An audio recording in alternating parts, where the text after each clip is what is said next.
نحمده ونصلي على رسوله الكريم اما بعد فقد قال الله تبارك وتعالى كما ورد في سورة النور اعوذ بالله من الشيطان الرجيم بسم الله الرحمن الرحيم الله نور السماوات والارض مثل نوره كمشكاة فيها مصباح المصباح في زجاجة الزجاجة كأنها كوكب دري يوقد من شجرة مباركة زيتونة لا شرقية ولا غربية يكاد زيتها يضيء ولو لم تمسسه نار نور على نور يهدي الله لنوره من يشاء وَيَضْرِبُ اللَّهُ الْأَمْثَالَ لِلنَّاسِ وَاللَّهُ بِكُلِّ شَيْءٍ عَلِيمٌ صدق اللہ العظیم رب اشرح لي صدری ويسر لي امری واحلل عقدۃ من لسانی یفقهوا قولی اللهم ربنا الہمنا رشدنا واعصمنا من شرور انفسنا اللهم ارنا الحق حقا وارزقنا اتباعه وارنا الباطل باطلا وارزقنا اجتنابه اللهم نور قلوبنا بالایمان واشرح صدورنا للاسلام واجعلنا على بینۃ منك آمین یا رب العالمین۔ ذہن میں تازہ کر لیجئے، مطالعہ قرآن حکیم کے جس منتخب نصاب کا سلسلے وار درس ہو رہا ہے ان مجالس میں، وہ 6 حصوں پر مشتمل ہے۔ پہلے حصے میں 4 جامع دروس شامل ہیں۔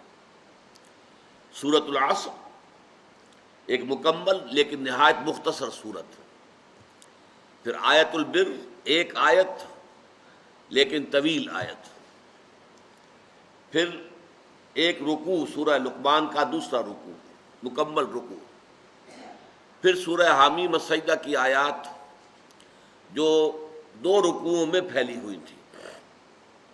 یہ 4 دروس تھے جامع، جن میں انسان کی نجات کے لیے جو لوازم ہیں، جو شرائط ہیں، ان سب کا بیان جامعیت کے ساتھ ہوا ہے۔ اس کے بعد دوسرے حصے میں مباحث ایمانی شروع ہوئے۔ پہلا درس تھا سورہ فاتحہ پر مشتمل، ام القرآن، اساس القرآن۔ دوسرا درس سورہ آل عمران کے آخری رکوع کی 6 آیات پر مشتمل تھا۔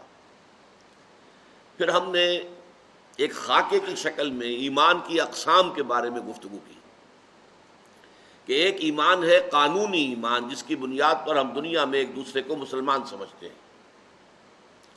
اس کا تمام تر تعلق جو ہے وہ اقرار باللسان سے ہے، زبان سے کسی شخص کا اقرار کرنا۔ اس سے انسان کو دنیا میں ایک لیگل سٹیٹس حاصل ہو جاتا ہے، ایک مسلمان کے حقوق معاشرے کے اندر یا اسلامی ریاست میں ایک مکمل شہری کے حقوق سے حاصل ہو جائیں گے۔ اور یہ لیگل سٹیٹس جیسا کہ ہم دیکھ چکے ہیں امام ابو حنیفہ رحمۃ اللہ علیہ کے الفاظ میں، لا یزید ولا ینقص، نہ اس میں اضافہ ہو سکتا ہے نہ کمی ہو سکتی ہے۔ یہ تو ایک سٹیٹک شے ہے، جامد شے ہے۔ وہ قانونی حقوق جو ہے وہ برابر ہے، کسی متقی انسان کے زیادہ نہیں ہوتے اور کسی فاسق و فاجر مسلمان کے کم نہیں ہوتے۔ یہ تو ہے قانونی ایمان، جس پر مزید ہمیں بحث کرنے کی ضرورت اس لیے نہیں ہوئی کہ یہ تو ہم سب کو حاصل ہی ہے، والدین کے ذریعے سے ہمیں مل گیا ہے۔ البتہ حقیقی ایمان وہ ہے جو دل کے یقین کی کیفیت پر مشتمل ہے، تصدیق بالقلب، دل کی گہرائی کے اندر یقین پیدا ہو جائے۔ اگرچہ اس کے بھی درجے ہوں گے گہرائی کے اعتبار سے، کس کا کتنا گہرا ہے اور گہرا ہے اور گہرا ہے، اس میں آپ کو سورہ مائدہ کی آیت سنا چکا ہوں۔ لیکن یہ کہ دل کے اندر تصدیق ہونی چاہیے، کسی نہ کسی درجے میں یقین کا عنصر ہونا چاہیے۔ یہ ہے وہ ایمان جو آخرت میں معتبر ہوگا۔ اللہ تعالیٰ دلوں کے حالات سے واقف ہے، ہم تو دلوں کے حال کو جان نہیں سکتے۔ دنیا میں ہماری مجبوری ہے کہ انسان کے قول پر ہم سارا دار و مدار رکھیں اپنے معاملات کا۔ آخرت میں واسطہ ہے اس ہستی سے جو علیم بذات الصدور ہے، جو سینوں کے حالات سے واقف ہے کہ اندر کیا ہے اور کیا نہیں ہے۔ وہاں وہ ایمان در حقیقت وہی معتبر ہوگا جو دلی یقین والا ایمان۔ اچھا، یہ دلی یقین والا ایمان بھی دو طرح پر پیدا ہو سکتا ہے، تقلیدی انداز میں، غیر شعوری انداز میں۔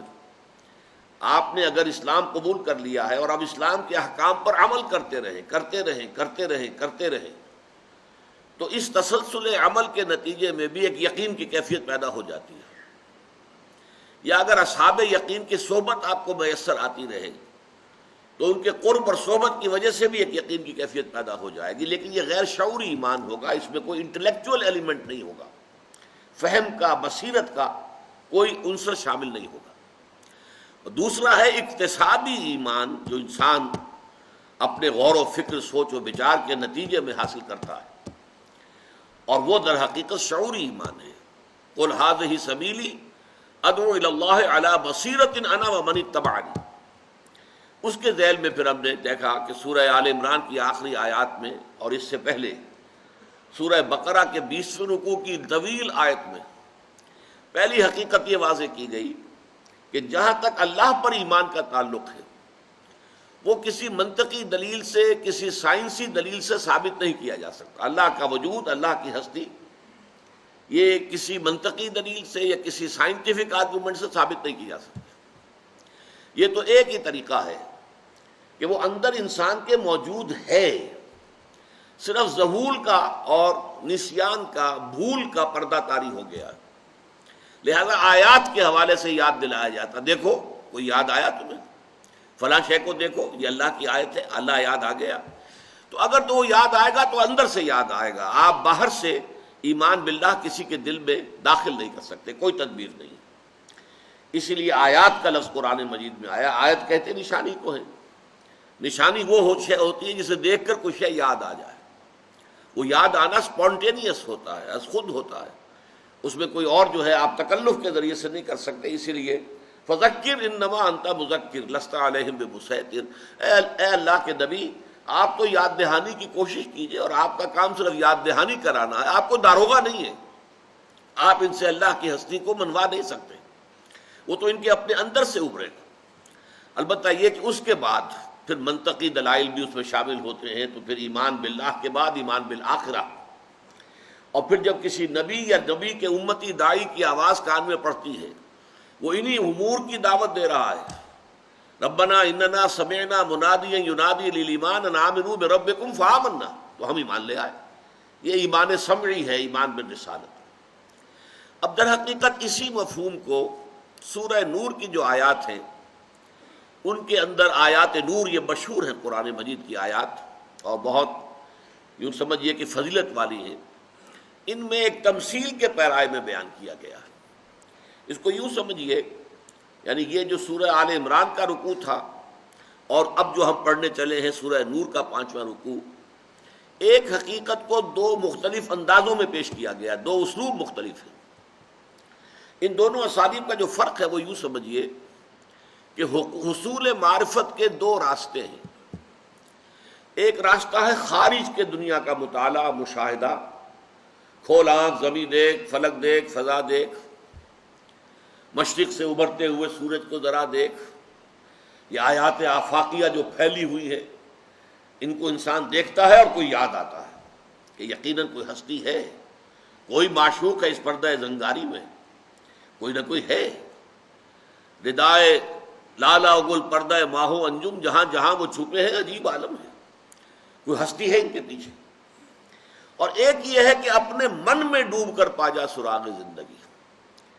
قرآن مجید بھی آیات کو تقسیم کرتا ہے آیات آفاقیہ اور آیات انفسیہ، چنانچہ فرمایا وَفِي الْأَرْضِ آیَاتٌ لِلْمُوقِنِينَ، یقین کرنے والوں کے لیے زمین میں بھی بے شمار آیتیں ہیں، اللہ کی نشانیاں ہیں۔ وَفِي أَنفُسِكُمْ أَفَلَا تُبْصِرُونَ، تمہارے اپنے اندر بھی اللہ کی نشانیاں موجود ہیں، تو کیا تم دیکھتے نہیں ہو؟ تو آیات آفاقی، کھول آنکھ، زمین دیکھ، فلک دیکھ، فضا دیکھ۔ افلا ينظرون الى الابل كيف خلقت والى السماء كيف رفعت والى الجبال كيف نصبت والى الارض كيف سطحت فذكر انما انت مذكر لست عليهم بمسيطر۔ انہوں نے دیکھا نہیں کیسے اونٹ کی پیدائش ہے، خلقت ہے، اس کو ماحول کے ساتھ کتنا سازگار بنا دیا گیا ہے۔ اپنے اس پورے کلائمیٹ کے لیے، اس علاقے کے لیے موزوں ترین جسم عطا کیا گیا. ہفتہ ہفتہ بھر پانی نہ ملے اس پر گزارا کر سکتا ہے بغیر پانی پیے، بغیر خوراک کے. یہ جو اللہ نے بنایا ہے یہ جہاز ہے، صحرا کا جہاز، تو واقعہ یہ ہے کہ اس کی خلقت میں کتنی اللہ کی حکمت کی نشانیاں ہیں. پھر آسمان کو نہیں دیکھتے کس طرح اس کو اٹھا دیا گیا ہے، زمین کو نہیں دیکھتے کیسے بچھا دی گئی ہے، تو یہ پہاڑوں کو نہیں دیکھتے کیسے جما دیے گئے زمین کے اندر. فذکر، تو اے نبی آپ بس یاد دہانی کرائیے، نشانیاں دکھائیے اور یاد کرانے کی کوشش کیجیے. انما انت مذکر، آپ تو بس یاد دلانے والے ہیں. انما یہ کلمہ حسر ہے، اس سے زیادہ آپ کا کوئی رول ہے نہیں. یاد آئے گا تو خود بخود آئے گا، نہیں آئے گا تو آپ منوا نہیں سکتے. لست علیہم بمسیطر، آپ ان کے اوپر کوئی داروغہ نہیں. یہی مضمون آیا ہے سورہ حامیم السجدہ کے آخر میں، سنوریہم آیاتنا فی الآفاق وفی انفسہم حتی یتبین لہم انہ الحق. ہم ان قریب انہیں اپنی نشانیاں دکھائیں گے آفاق میں بھی اور ان کے اپنے اندر بھی، یہاں تک کہ یہ بات ان پر پوری مبرہن ہو جائے گی، واضح ہو جائے گی، ثابت ہو جائے گی کہ قرآن مجید الحق ہے. انہ الحق، انہ الحق، قرآن مجید حق ہے، حقائق پر مبنی ہے، حقیقتوں کو بیان کر رہا ہے. تو جیسے کہ دو اصطلاحات ہیں سائیکالوجی کی، ایکسٹروورٹس اور انٹروورٹس. کچھ لوگ ہوتے ہیں خارج کی دنیا سے زیادہ دلچسپی رکھتے ہیں، کچھ لوگ ہوتے ہیں جو من کی دنیا میں اپنے اندر تنہا بیٹھے ہوئے غور و فکر کر رہے ہیں. یہ مزاج ہے جو اللہ تعالیٰ نے بنائے. تو ایک راستہ تو وہ ہے کہ آفاقی آیات کو دیکھو، اور قرآنی آیات جو ہیں وہ اس کے لیے کیٹلیٹک ایجنٹس کا کام کرتی ہیں، جیسا کہ میں بیان کر چکا ہوں.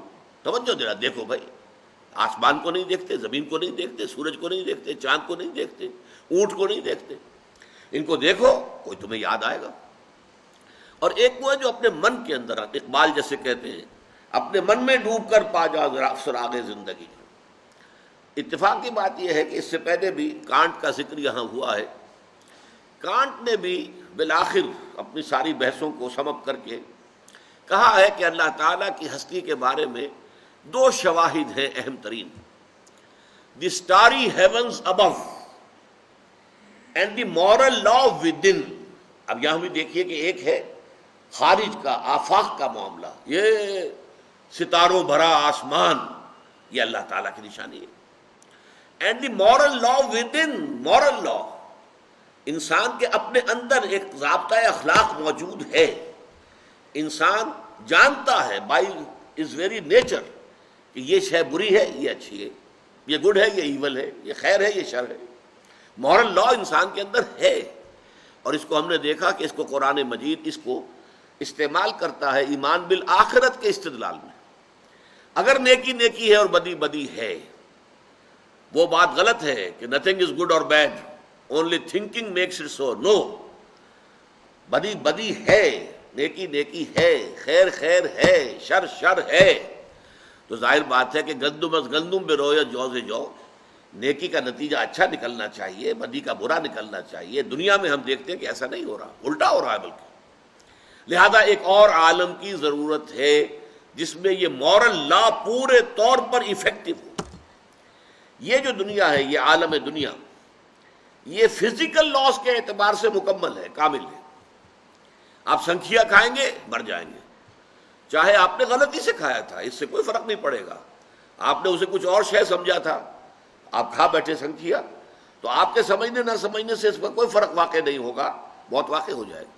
مورل لا، یہ فزیکل لا یہاں پر مکمل ہے، ایفیکٹو ہے.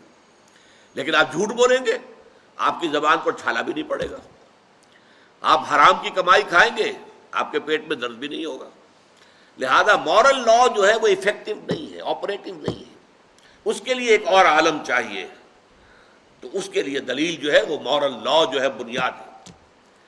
اب یہاں سورہ نور کے بارے میں جان لیجئے، یہ دو صورتیں قرآن مجید میں ایک طرح سے جوڑے کے مانند ہیں. اکثر تو صورتیں جو جوڑوں کی شکل میں ہوتی ہیں وہ ساتھ ساتھ ہوتی ہیں.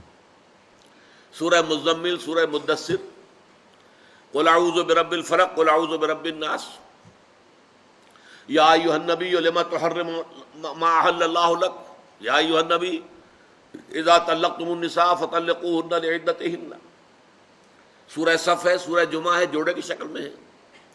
لیکن یہاں ایسا مسئلہ ہے کہ یہ مدنی سورت جو آئی ہے قرآن مجید میں 14 مکی صورتوں کے بعد آئی ہے، اسی طریقے سے 8 مکی صورتوں کے بعد سورہ احزاب آئے گی، اور سورہ احزاب میں اور سورہ نور کے اندر بڑی مشابہتیں ہیں۔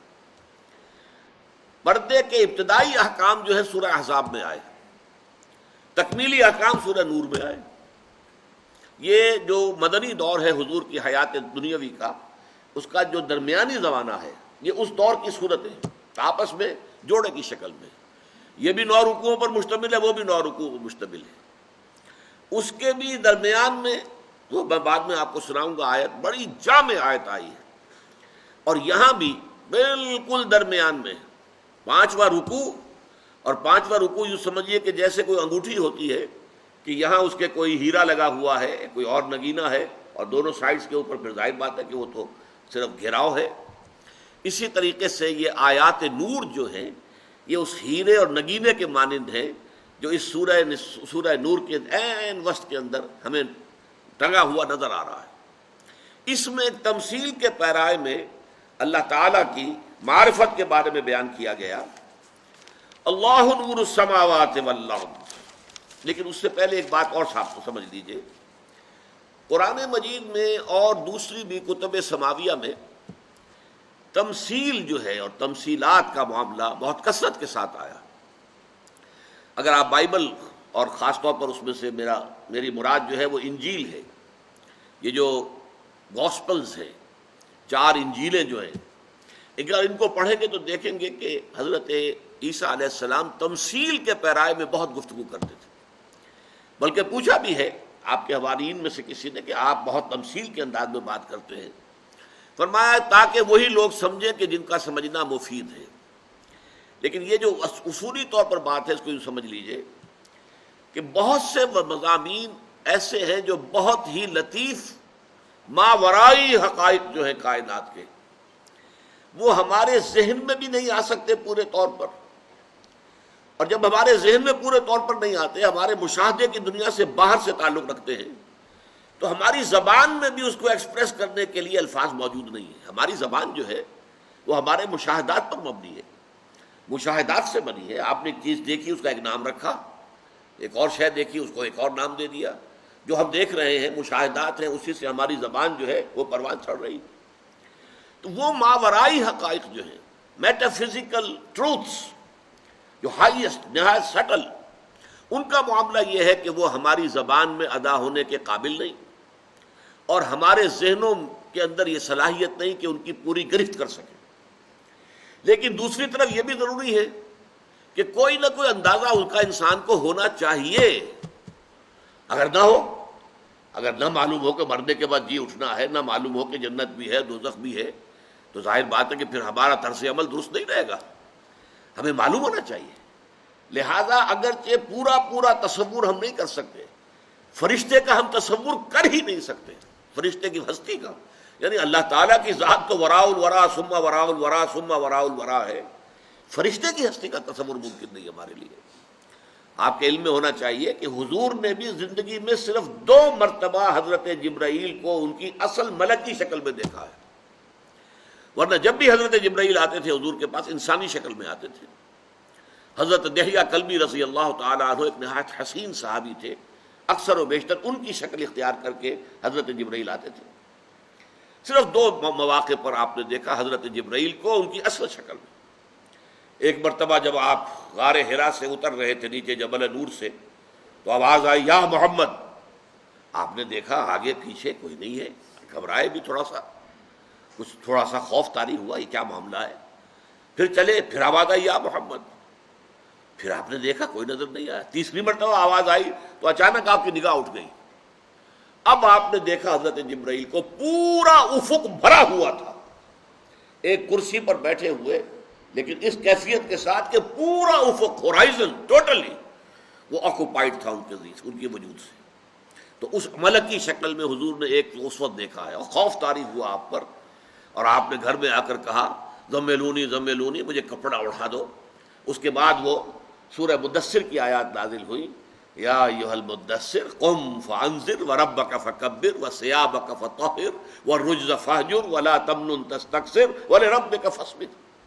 ایک یہ واقعہ ہے۔ دوسرا واقعہ، جب حضور کو لینے کے لیے حضرت جبرائیل آئے ہیں معراج کے لیے، تو اس وقت بھی وہ انسانی صورت میں رہے، صرف سدرۃ المنتہا پر پہنچ کر، جہاں سے آگے ان کا گزر نہیں تھا، جس کے بعد کہہ دیا گیا کہ اگر یک سرے منہ برتر پرم، اگر میں اب ایک بال برابر بھی آگے بڑھا، بسوز تجلا بسوزت پرم، میرے پر جل جائیں گے۔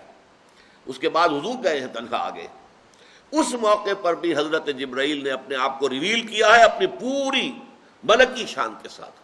وَلَقَدْ رَآهُ نَزْلَةً أُخْرَىٰ عِندَ سِدْرَةِ الْمُنتَهَىٰ، وہ سدرۃ المنتہا پر جب حضور پہنچے اور حضرت جبرائیل پہنچے ہیں، وہاں حضرت جبرائیل نے اپنے آپ کو اپنی اصل ملکی شکل میں جو ہے وہ ریویل کیا، واضح کیا۔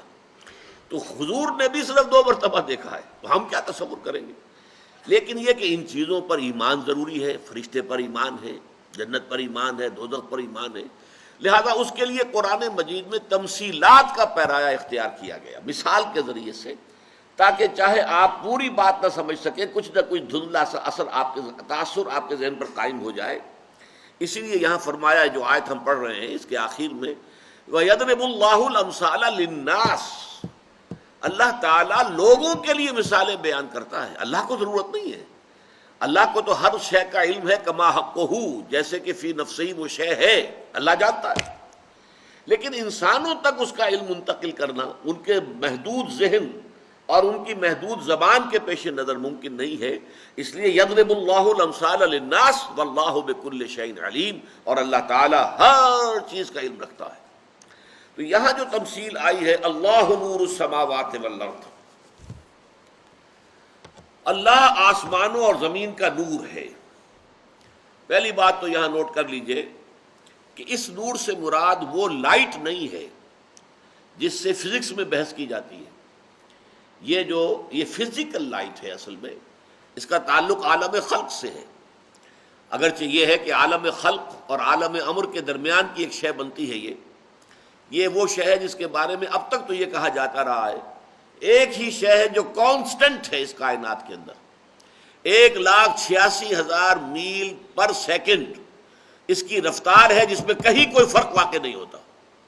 لیکن اب سننے میں آ رہا ہے کہ جدید جو پوسٹ آئنسٹائن ایرا جو ہے فزکس کا، اس میں مانا جا رہا ہے کہ نہیں، اس کے اندر بھی ویریشن ممکن ہے، بعض حالات ایسی ہو سکتی ہیں، ورنہ آپ کو معلوم ہے اسی کے حوالے سے جو کاسمک جو ڈسٹینسز ہیں وہ ناپے جاتے ہیں کہ 1 سیکنڈ میں یہ 1,86,000 میل چلی، یہ نور کی شعاع، تو 1 سال میں کتنی چلے گی گنتی کیجئے، اس کو کہیں گے لائٹ ایئر، اور لائٹ ایئرز کے حوالے سے فلاں جو سیارہ ہے ہم سے اتنے ملین لائٹ ایئرز کے فاصلے پر واقع ہوا ہے، تو لائٹ ایئر جو ہے وہ گویا کہ ایک یونٹ بن گیا۔ لیکن یہاں در حقیقت مراد وہ روشنی نہیں ہے، بلکہ یہ یہاں استعارتاً استعمال ہوا ہے لفظ، اس لیے کہ نور جو ہے، روشنی، وہ اشیاء کے ظہور کا ذریعہ بنتی ہے۔ دیکھیے آپ بھی موجود ہیں، میں بھی موجود ہوں، لیکن یہ روشنی اگر گل ہو جائے، نہ آپ مجھے دیکھ سکیں گے نہ میں آپ کو دیکھ سکوں گا۔ تو ہمارا ویژن جو ہے، ہمارا دیکھنا جو ہے، وہ محتاج ہے در حقیقت اس روشنی کا۔ یہ روشنی واسطہ بنتی ہے، ذریعہ بنتی ہے حقائق کے ظہور کا۔ اسی طریقے سے ایک باطنی روشنی ہے، ایمان کی روشنی ہے، نور ایمان ہے، کہ جو ذریعہ بنتا ہے اس پورے کائنات کے جو مخفی حقائق ہیں، جو میٹافزیکل ٹروتھس ہیں، ریئلٹیز ہیں، ان کو جاننے کا ذریعہ جو ہے وہ باطنی نور بنتا ہے۔ وہ باطنی نور جو ہے اس کا تعلق اللہ تعالیٰ کی ذات کے ساتھ ہے۔ اللہ نور السماوات والارض، اللہ آسمانوں اور زمین کا نور ہے۔ مثل نور ہی، اس کے نور کی مثال ایسی ہے، لیکن یہاں نوٹ کر لیجئے کہ حضرت عبداللہ ابن عباس رضی اللہ تعالی عنہما، جن کو صحابہ نے حبر الامہ مانا ہے، اور جن کے لیے حضور نے دعا کی تھی، اللہم فقہہ فی الدین وعلمہ التاویل، اے اللہ اس نوجوان کو دین کا فہم، گہرا فہم عطا فرما، اور قرآن مجید کی تفسیر و تاویل کا علم عطا فرما۔ ان کا کہنا یہ ہے کہ یہاں مثل و نور ہی کے بعد الفاظ جو ہیں محذوف ہیں. فی قلب المومن، مومن کے دل میں جو اللہ کا نور ہوتا ہے، اس سے مراد کیا ہے؟ نور ایمان. یہ نور ایمان جو مومن کے دل میں ہوتا ہے. مثل نور ہی فی قلب المومن کمشکات فیہا مصباح. اب یہ تمثیل چل رہی ہے، بڑی کمپلیکس تمثیل ہے. ایسے ہے کہ جیسے ایک طاق ہو. یہ پرانے زمانے میں آپ کو معلوم ہے، اب تو طاق کا تصور ختم ہو گیا. دیواروں میں طاق بنائے جاتے تھے اور وہاں جو ہے کوئی شمع رکھی جاتی تھی، کوئی دیا رکھا جاتا تھا. تو طاق ہو، مشکات فیہا مصباح، اور اس میں ایک چراغ رکھا ہوا ہے. المصباح فی زجاجہ، اور یہ چراغ جو ہے وہ ایک شیشے کے اندر ہے، چمنی ہے. پرانے زمانے میں لالٹین ہوتی تھی، تو لالٹین کے اندر بھی وہ مٹی کے تیل کے ذریعے سے وہ جو بھڑک رہا ہے شعلہ، لیکن اس کے گرد وہ چمنی جو ہے وہ شیشے کا خول، تاکہ ہوا جو ہے ادھر ادھر اس شعلے کو اس ادھر سے ادھر، ادھر سے ادھر نہ کرے، بلکہ وہ اسٹیڈی رہے، قائم رہے. نفس مطمئنہ جس کو کہتے ہیں، اسی طریقے سے وہ شعلہ جو ہے اپنی جگہ پر برقرار رہے. تو یہ اور بڑے بڑے جو گلوبس ہوتے تھے پرانے زمانے میں، ہم تو بچپن میں استعمال کرتے رہے. لیمپ ہے اور اس کے اوپر گلوب، سفید رنگ کا، دودھیا رنگ کا گلوب لگا ہوا ہے. تو مثل نور ہی فی قلب المومن، مومن کا نور ہوتا ہے، یعنی نور ایمان. اس کی مثال کیا ہے؟ کمشکات فیہا مصباح، جیسے ایک طاق ہو اور اس میں ایک چراغ رکھا ہو. المصباح فی زجاجہ، اور وہ چراغ جو ہے وہ ایک چمنی میں یا ایک شیشے کے اندر موجود ہے، گلوب میں ہے. الزجاجۃ کأنہا کوکب دری، اور وہ شیشہ، وہ چمنی، وہ ایسے چمکتی ہے جیسے کہ چمکدار ستارہ ہو. یوقد من شجرۃ مبارکۃ زیتونۃ لا شرقیۃ ولا غربیہ. وہ چراغ جلتا ہے ایک ایسے درخت، مبارک درخت، زیتون کے ایک ایسے مبارک درخت کے تیل سے کہ جو نہ شرقی ہے نہ غربی ہے. یکاد زیتھا، اور اس کا تیل جو ہے اتنا لطیف ہے، اتنا صاف و شفاف ہے کہ وہ بھڑک اٹھنے کو تیار ہے. لو لم تمسسہ نار، چاہے اسے ابھی آگ نے چھوا بھی نہ ہو. نور علی نور، اور اگر آگ چھو لے تو روشنی پر روشنی ہے، نور پر نور ہے. اب اس کو یوں سمجھیے، پچھلے زمانے سے آپ کو معلوم ہے کہ تیل کے ذریعے سے دیا ہو، چراغ ہو، اس کے اندر تیل جلتا تھا. لیکن تیل میں زمین و آسمان کا فرق ہے. کڑوا تیل ہے، وہ خود جو ہے آگ کو اختیار نہیں کرتا. آپ کو اس میں روئی کی بتی لگانی پڑے گی، وہ بتی سک کرے گی تیل کو، اس میں وہ تیل جلے گا. براہ راست تیل نہیں جلے گا، بلکہ تیل کو جلانے کے لیے آپ کو درمیانی ایک واسطہ بتی کا اختیار کرنا پڑا. لالٹین میں کیا ہوتا تھا؟ لالٹین میں بھی مٹی کا تیل ہے نیچے اس کے سٹور جو ہے، لیکن اس کے اندر سے بتی جو اوپر آ رہی ہے وہ وہاں سے تیل کو سک کر کے اوپر لا رہی ہے، اور اس بتی کے ذریعے سے وہ تیل جل رہا ہے. ورنہ براہ راست آپ دیاشنائی دکھائیں گے مٹی کے تیل کو تو مٹی کا تیل تو نہیں جلے گا. اس کے برعکس آپ کو معلوم ہے پیٹرول جو ہے وہ خود آگ کو آگے بڑھ کر پکڑتا ہے. یعنی یہ کہ چاہے ابھی اس کے پاس جو ہے وہ چنگاری نہ آئی ہو، اسی لیے آپ کہتے ہیں جہاں پر بھی یہ تیل کے جو اسٹیشنز ہوتے ہیں، گیس اسٹیشنز یا آئل پمپس وغیرہ جہاں، تو وہاں سگریٹ جلانا، ماچس جلانا سختی کے ساتھ منع ہے. اس لیے کہ کسی بھی وقت وہ پیٹرول جو ہے وہ پکڑ لے گا، دھماکہ ہو جائے گا، تباہی آ جائے گی. یہ ہے فرق تیل اور تیل کے اندر. اب ظاہر بات ہے جس زمانے میں قرآن نازل ہو رہا ہے پیٹرول کا بھی وجود نہیں تھا، انسان نہیں جانتا تھا، پیٹرول سے واقف نہیں تھا. لیکن انتہائی صاف اور شفاف تیل ہونے کے اعتبار سے زیتون کا تیل، اور زیتون بھی عام نہیں، ایسا زیتون کا درخت جو نہ شرقی ہو نہ غربی ہو. اس کو کہا ہے عبداللہ ابن عباس نے کہ یا تو وہ کسی اونچائی پر ہے، پہاڑ کی چوٹی کے اوپر درخت کھڑا ہے. اب ظاہر بات ہے کہ اس پر سارا دن جو ہے سورج کی تمازت جو ہے وہ اثر کرے گی. صبح کے وقت بھی سورج پڑ رہا ہے، شام کو بھی ہے، اس لیے کہ تو کوئی اوٹ نہیں ہے. شرقی درخت ہے، فرض کیجئے کوئی جھنڈ ہے، اس کے مشرق میں جو درخت ہوگا صبح کی دھوپ تو اسے ملے گی، شام کی دھوپ تو نہیں ملے گی، اس لیے کہ اس کے اور سورج کے درمیان جو مغرب کے اندر اس کے جو درخت ہیں وہ آڑ بن جائیں گے۔ اگر کوئی غربی ہے تو صبح کی دھوپ اسے نہیں ملے گی، اسے صرف جو ہے شام کی دھوپ ملے گی۔ لا شرقیت ولا غربیہ، نہ شرقی نہ غربی۔ یا تو یہ کہ کھلے میدان میں ایک درخت ہے، پورا دن دھوپ کی تمادل، ظاہر بات ہے کہ جو کچھ بھی پیدا ہوتا ہے درختوں کے اندر اس کی اصل سورس جو ہے وہ تو سولر انرجی ہے، فوٹو سنتھسس کے ذریعے سے وہ سولر انرجی کنورٹ ہو رہی ہے، اسی انرجی کو آپ بعد میں لکڑی کو جلا کر آگ نکال لیتے ہیں، یہ کہاں سے آ گئی؟ یہ اس میں سٹور ہوئی ہے سولر انرجی۔ لیکن یہ کہ وہ درخت زیتون کا، وہ شجرہ مبارکہ زیتون کا کہ جو نہ شرقی ہے نہ غربی ہے، بلکہ جس کو پورا دن جو ہے دھوپ کی تمازت ملتی ہے، اس کا تیل اتنا صاف ہوتا تھا کہ بھڑک اٹھنے کو تیار، جس کی آج جو ہے کامل مثال ہمارے سامنے پیٹرول ہے۔ یہ مثال ہے کہ اگر اس طرح کی کیفیت ہو، اب یہاں پہ در حقیقت کیا بتایا گیا؟ دیکھیے ہمارے سینے کی جو شکل ہے، اگر پنجرہ جو ہے سامنے آپ کے موجود ہو تو آپ کو معلوم ہوگا سینہ جو ہے وہ ایک طاق کے مانند ہے، جس طریقے سے پہلے زمانے میں طاق ہوتے تھے۔ ڈائفرام اوپر نیچے ہے اس کے، جو اس کا بیس بنتا ہے، اور اس کے اوپر ریسٹ کیے ہوئے دل، یہ دل ہے جس میں اللہ تعالیٰ کا نور سماتا ہے۔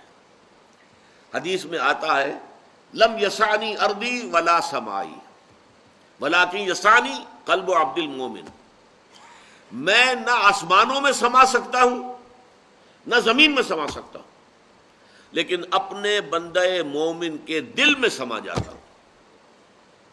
یہ بندہ مومن کے دل میں جو اللہ تعالیٰ کا نور ہے، اور اس کے لیے یہ قلب مومن جو ہے اس کے اندر نور کی مثال ہے۔ اس میں ایک تو فطرت کا تیل ہے، وہ فطرت کا تیل صاف اور شفاف، کسی کا اتنا صاف اور شفاف تھا کہ حضرت ابو بکر صدیق رضی اللہ تعالیٰ عنہ کو دیر ہی نہیں لگی، ادھر حضور نے بات کی ادھر وہ فوراً ایمان لے آئے، اس لیے کہ وہ روغن شفاف تھا۔ نغمے بےتاب ہیں تاروں سے نکلنے کے لیے، گویا کہ خود ہی اندر سے ہی بےتابی ہے آگے بڑھنے کے لیے، بڑھ کر آگے جو ہے وہ تھاما جا رہا ہے اور پکڑا جا رہا ہے آگ کو۔ بالکل یہی معاملہ ہے کہ جیسے ہی نور وحی سامنے آیا وہ آئینہ قلب جگمگا اٹھا، اس لیے کہ اس کے اوپر کہیں تکدر نہیں ہے، کہیں پردے نہیں ہیں، کہیں ظہول نہیں ہے۔ کچھ لوگوں کا مسئلہ یہ ہوتا ہے کہ ان کے اوپر کچھ تعصبات، کچھ اور طرح کے تکبر، حسد، اس کے پردے ہوتے ہیں تو ان کو وقت لگ جاتا ہے وہ پردے ہٹنے میں۔ لیکن یہ کہ قلب کے اندر معرفت خداوندی اور محبت خداوندی موجود ہیں، جیسے ہی آئینہ وحی سامنے آیا، وہ جیسے ہی نور وحی سامنے آیا وہ اندر کا آئینہ جو ہے جگمگا اٹھتا ہے، اور یہ دونوں سے مل کر پھر نور ایمان کی تکمیل ہوتی ہے۔ نور علی نور، یہ نور ہے نور پر، دو نور، نور فطرت، یہ لفظ میں بہت مرتبہ استعمال کر چکا ہوں، فطرت کے اندر نور یعنی وہی جو ہمارے اندر روح ربانی موجود ہے، وَنَفَخْتُ فِيهِ مِن رُوحِي، اور روح کا مسکن قلب ہے۔ تو یہ ہے در حقیقت نور ہماری فطرت کا۔ اور دوسرا نور قرآن، فآمنوا باللہ ورسولہ والنور الذی انزلنا، ایمان لاؤ اللہ پر اور اس کے رسول پر اور اس نور پر کہ جو ہم نے نازل کیا ہے۔ یہ قرآن نور ہے۔ جب ان دونوں کا امتزاج ہو گیا، دونوں جمع ہو گئے، اور اس نور وحی سے وہ آئینہ، وہ نور جو ہے فطرت کے اندر وہ جگمگا اٹھا، تو اس کا نام ہے نور علی نور، روشنی پر روشنی۔ یہد اللہ لنورہ من یشاء، اللہ تعالی ہدایت دیتا ہے، رہنمائی فرماتا ہے اپنے نور کی جانب جس کو چاہتا ہے۔ وَيَضْرِبُ اللَّهُ الْأَمْثَالَ لِلنَّاسِ، یہ ٹکڑا میں پہلے بیان کر چکا ہوں۔ اللہ تعالیٰ یہ مثالیں لوگوں کے لیے بیان کرتا ہے۔ ظاہر بات ہے کہ لوگوں کو ایمان کی ماہیت، ایمان کے اجزائے ترکیبی سمجھانے ہیں، ان کو سمجھانے کے لیے تمثیل کا پیرایا، کما حق کو سمجھ میں نہیں آ سکتے۔ لیکن یہ جیسے کہ ایک صاف شفاف تیل جو ہے وہ بھڑک اٹھنے کو بےتاب ہوتا ہے، پیٹرول تو گویا کہ آگے بڑھ کر دیاشلائی جو ہے اس کو خود پکڑ لیتا ہے، بجائے اس کے کہ دیاشلائی جا کر دکھائی جائے اس کو۔ اسی طریقے سے جن لوگوں کا وہ نور فطرت محفوظ ہوتا ہے، جس کو میں کہتا رہا ہوں فطرت سلیمہ، پرورٹڈ نہیں ہے، اس کے اوپر خواہشات، شہوات، تکبر، حسد، اس کے پردے نہیں آ گئے، بلکہ وہ بالکل سلیم سالم حالت کے اندر وہ موجود ہے۔ اس کے سامنے جیسے ہی نور وحی آئے گا، اسے وقت نہیں لگے گا، فوراً جگمگا اٹھے گا، اور یہ ہوگا نور علی نور یہدی اللہ لنورہ من یشاء ویضرب اللہ الامثال للناس واللہ بکل شیء علیم۔ اللہ تعالیٰ تو ہر شے کا علم رکھتا ہے، اس کا علم کامل ہے، ہر شے کی اصل حقیقت اس پر واضح ہے، ہر شے جیسے کہ وہ فی نفسہ ہی ہے، جو اس کی اصل ماہیت ہے، اللہ اس کو جانتا ہے۔ لیکن اللہ کی ضرورت نہیں ہے تمثیل بندوں کی ضرورت ہے، کہ وہ ان حقائق تک اگر از خود رسائی نہیں کر سکتے ان کے اذہان، تو کچھ نہ کچھ تصور اس کا دے دینا ان کے لیے ضروری ہے، اور یہ ہدایت کے لیے لازمی ہے۔ اچھا، اب جن کے دل میں یہ نور ایمان پیدا ہو جاتا ہے، ان کی شخصیت کا ایک نقشہ دکھایا جا رہا ہے۔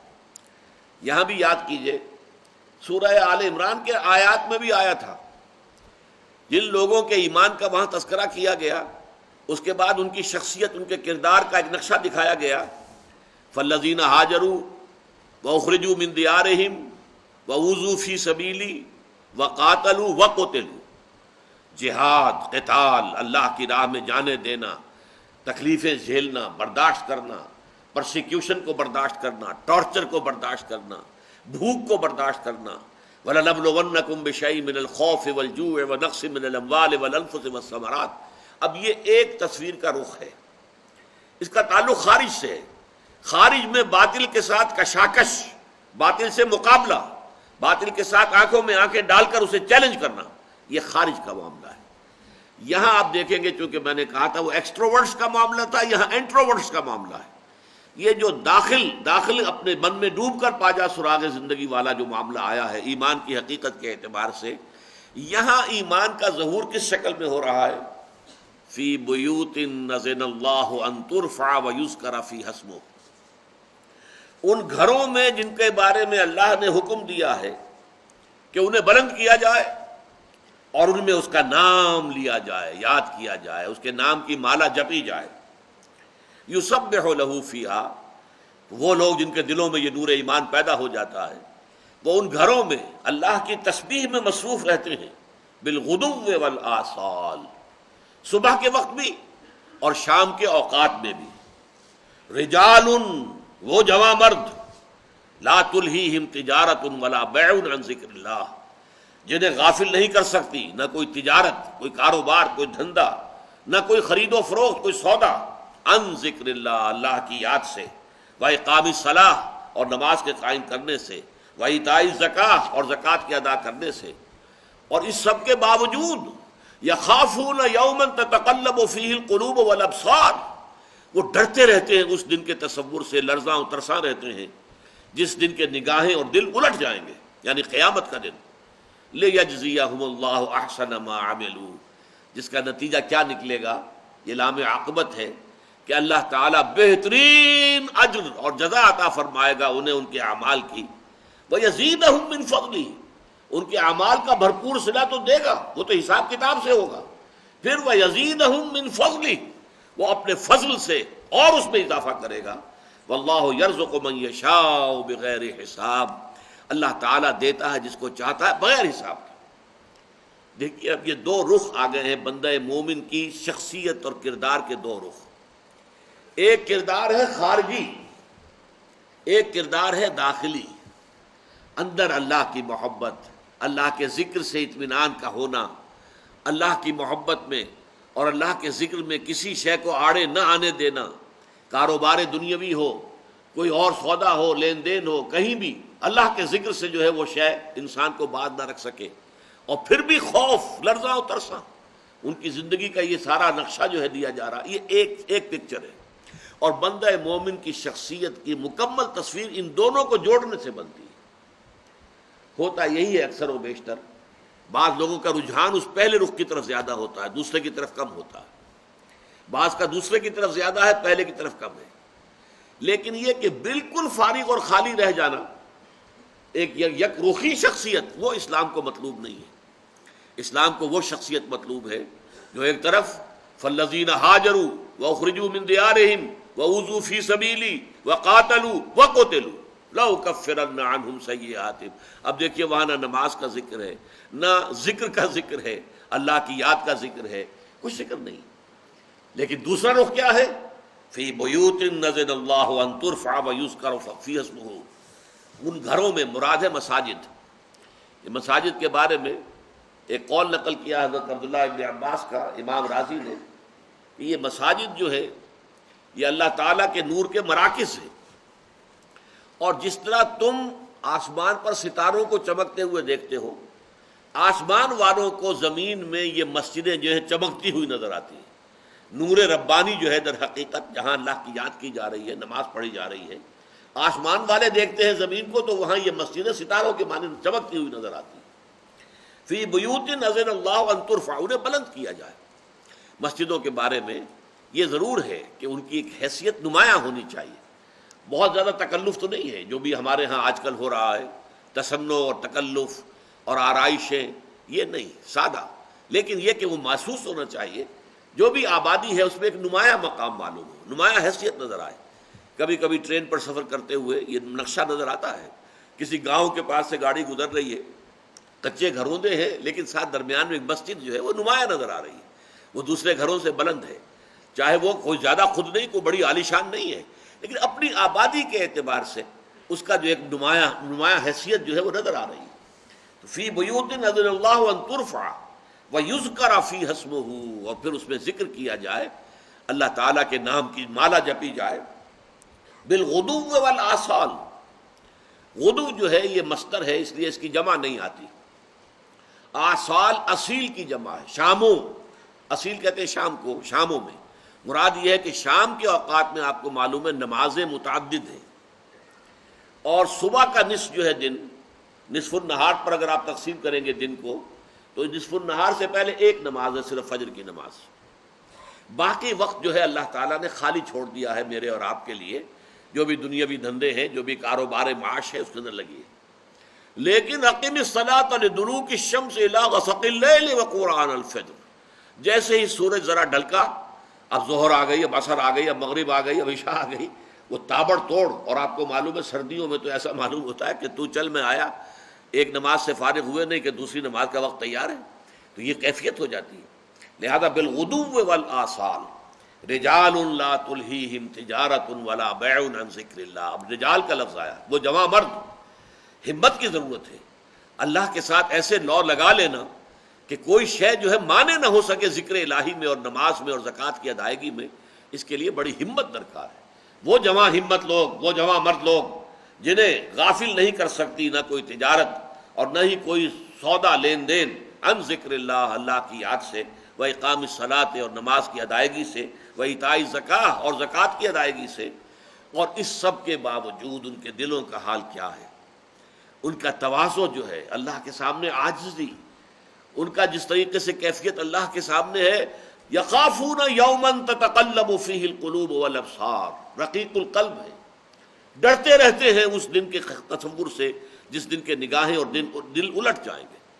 لیجزیہم اللہ احسن ما عملوا، تاکہ اللہ ان کو جزا دے بہترین ان کے اعمال کا، ویزیدہم من فضلہ، اور اس جزا پر اضافہ کرے اپنے فضل سے۔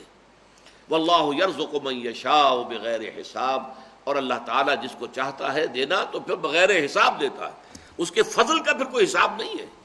جہاں تک اجر کا تعلق ہے وہ حساب سے ہے، لیکن فضل بے حساب، جتنا چاہے اللہ دے، کوئی اس کے ہاتھ کو روکنے والا نہیں ہے۔